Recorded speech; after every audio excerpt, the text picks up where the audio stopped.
بسم اللہ الرحمن الرحیم الصلاۃ والسلام علیک یا سیدی یا رسول اللہ وعلی علیک و اصحابک یا نور اللہ اللہم صلی علی محمد کما تحب و ترضی عنہ۔ ایک صاحب کہتے ہیں کہ قرآن پاک کی ایک ایسی آیت مجھے ملی کہ جس کے کمالات اگر میں آپ کو بتاؤں تو آپ حیران ہو جائیں گے۔ وہ آیت چند مسائل اور معاملات کے لیے تو بہترین ہے، آزمودہ ہے۔ یعنی اگر اولاد کی آپس میں نفرت ہے، آپس میں جھگڑے ہیں، آپس میں لڑائیاں ہیں، مشکلات و مسائل ہیں، گھر میں بچوں کا آپس میں لڑائی جھگڑا ختم نہیں ہوتا، کہتے ہیں کہ اس کے لیے یہ آیت بہت زبردست ہے۔ اور آج کل کے گھرانوں میں لڑائی جھگڑے تو بہت عام ہو گئے ہیں، حسد جلن بہت عام ہے۔ اور دوسرا ایسے گھرانے جن گھرانوں میں میاں بیوی کے آپس کے جھگڑے ختم نہیں ہوتے، ان کا رشتہ برباد ہو رہا ہے، یا شوہر شک کرتا ہے، بیوی کے ساتھ بدسلوکی کرتا ہے، مار پیٹ کرتا ہے، یا بیوی ہر وقت لڑتی ہے، آپس میں محبت نام کی کوئی چیز نہیں ہے، یقین نہیں ہے، اعتماد نہیں ہے، تو کہتے ہیں کہ میں نے اس آیت کو اتنا آزمایا ہے کہ میں آپ کو بتا نہیں سکتا۔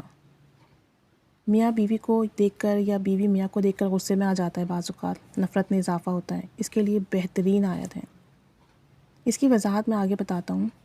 تیسرا یہ کہ ایسے افراد جن کی جائیداد کا مسئلہ ہے، یعنی کسی نے ان کی جائیداد پر قبضہ کر لیا ہے غیر قانونی طور پر، اور اس قبضے سے وہ چھڑوانا چاہتے ہیں لیکن بہت مشکل ہو رہی ہے، تو ایسا کوئی شخص جو بدنیت ہو، جس نے آپ کی کوئی چیز ہتھیا لی ہو، قبضہ کر لیا ہو، آپ کا حق نہیں دے رہا ہو، اور آپ اتنے طاقتور نہیں ہو کہ اس سے وہ چیز واپس لے سکو، اپنی جائیداد یا کوئی بھی چیز یا اپنے پیسے، تو کہتے ہیں کہ الغرض اس آیت کو میں نے بہت آزمایا ہے، اور یہ ناممکن سے ناممکن مسائل کے لیے بہترین آیت ہے۔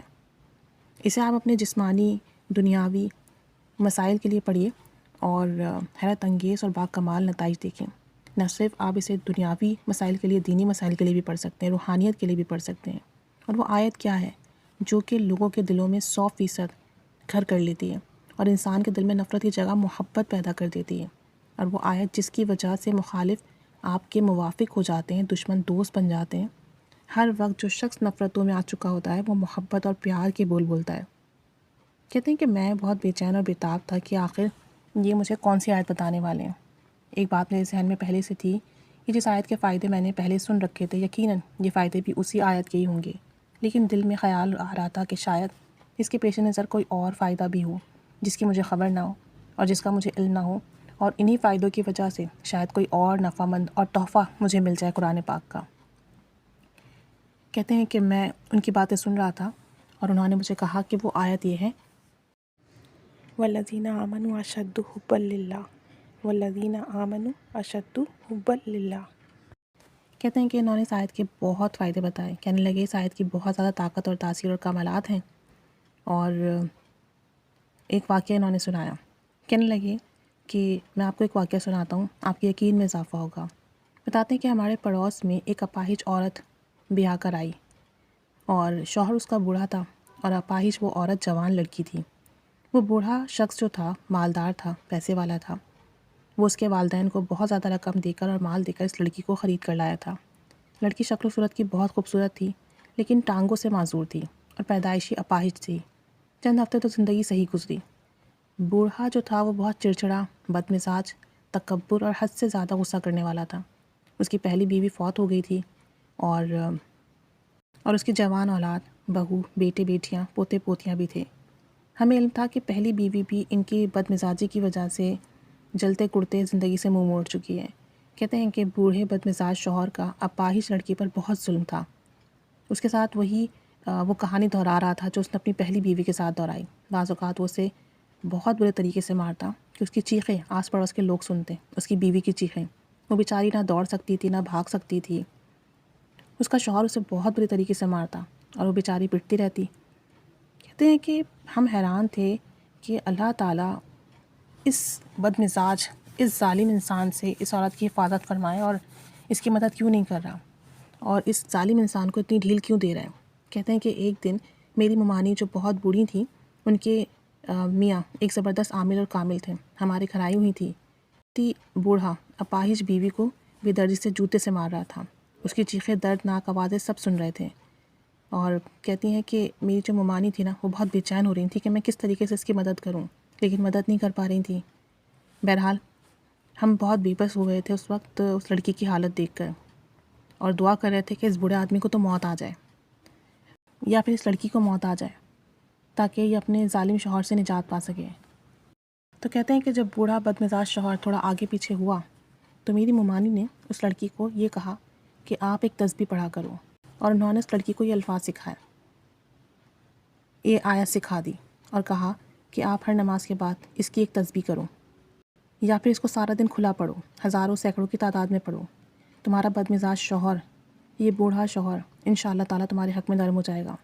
کہتی ہیں کہ میری ممانی نے اس بچی کو یہ آیت یاد کرا دی۔ اب میری ممانی کے جانے کے بعد وہ جو لڑکی تھی اس نے یہ آیت پڑھنا شروع کر دی۔ پہلے سے وہ بہت دکھی تھی، تکلیف میں تھی، اور شوہر کا رویہ اتنا خراب تھا، اور اکیلے رہتے تھے تو دن اور رات یہ آیت پڑھتی رہی۔ چند ہفتے ہی گزرے تھے کہ ان کے گھر سے جو رونے کی، لڑنے جھگڑنے کی یا چیخوں کی آوازیں آتی تھی وہ آنا بند ہو گئیں۔ اور کچھ مہینوں کے بعد گلی میں ایک شور سا ہوا۔ جب میری والدہ نے دروازے سے جھانکا تو دیکھا ایک گاڑی پر گھر کا کچھ خوبصورت سامان، یعنی کرسیاں، میز اور نئی چیزیں آ رہی تھیں، یعنی کہ وہ جو بوڑھا شخص تھا وہ اپنے گھر میں استعمال کی نئی چیزیں لا رہا تھا۔ پورا محلہ حیران ہوا، کیونکہ یہ شخص تو کسی کو دو نوالے نہیں دیتا، گھر والوں کو بھی تڑپا تڑپا کے کھانا دیتا ہے اور احسان جتاتا ہے، اور آج اس نے بیوی کو نئے کپڑے بنا کر دیے، گھر میں نئی چیزیں لانا شروع کر دیں۔ ہم نے سالوں سے دیکھا کہ وہ اپنی بیوی بچوں کو نئے کپڑے تک نہیں دیتا تھا، اخراجات کے ضروری چیزیں نہیں دیتا، پیسے نہیں دیتا، اور اس آیت کی برکت سے اللہ تعالیٰ نے اس کا دل ایسا موم کیا کہ اس کا گھر جنت بن گیا۔ آج وہ اپنی بیوی کا خیال بھی رکھتا ہے اور نہ اس پہ شک کرتا ہے، نہ اسے مارتا ہے، بلکہ اپنی بیوی کو اچھے کھانے دیتا ہے، ضرورت کی چیزیں مہیا کرتا ہے، گھر کے اخراجات اچھے طریقے سے پورے کر رہا ہے، کیونکہ پیسے والا تو وہ پہلے سے ہی تھا لیکن خرچ نہیں کرتا تھا، لیکن اب بیوی کی خدمت بھی کرتا ہے اور اس کی معذوری کا خیال بھی کرتا ہے۔ کہتے ہیں کہ اب ان کے گھر سے، بتاتے ہیں کہ اب ان کے گھر سے ہنسنے کی آوازیں آتی ہیں اور ہم حیران ہوتے ہیں۔ یہ ایسی آیت ہے کہ جہاں پر نفرتیں ہوں وہاں اسے پڑھنا شروع کر دیں، اور جن لوگوں میں نفرتیں ہوں ان کا تصور کر کے پڑھنا شروع کر دیں، اللہ تعالیٰ ان کے دلوں میں محبت ڈال دے گا۔ ہر نماز کے بعد ایک تسبیح پڑھ لیں، نہیں تو کھلا پڑھتے رہیں، چلتے پھرتے اٹھتے بیٹھتے پڑھیں اسے، کیونکہ آج کل کے جو ماحول ہے اس میں والدین کے بچوں سے، بچوں کے والدین سے بہت اختلافات ہیں، بچے والدین کی عزت نہیں کرتے، میاں بیوی کے آپس میں، بہن بھائیوں کے آپس میں بہت اختلافات ہیں، لڑائی جھگڑے ہیں، گھروں میں سکون نہیں ہے۔ تو اس آیت کو کثرت سے ورد کریں، چاہے تو ہر نماز کے بعد ایک تسبیح پڑھ لیں، چاہے تو کھلا پورا دن پڑھیں، اس کی بہت برکات دیکھیں گے، گھروں میں اتفاق، محبت، امن، سلامتی، عزت، انشاءاللہ تعالیٰ ذہنی قلبی سکون سب میسر آئے گا۔ اس آیت کو پڑھتے جائیے، کمال اور برکات دیکھتے جائیے، اللہ تعالیٰ سب پر رحمت کرم فضل کی نگاہ فرمائے۔ آمین بجاہ النبی الامین صلی اللہ علیہ محمد صلی اللہ علیہ وآلہ وسلم۔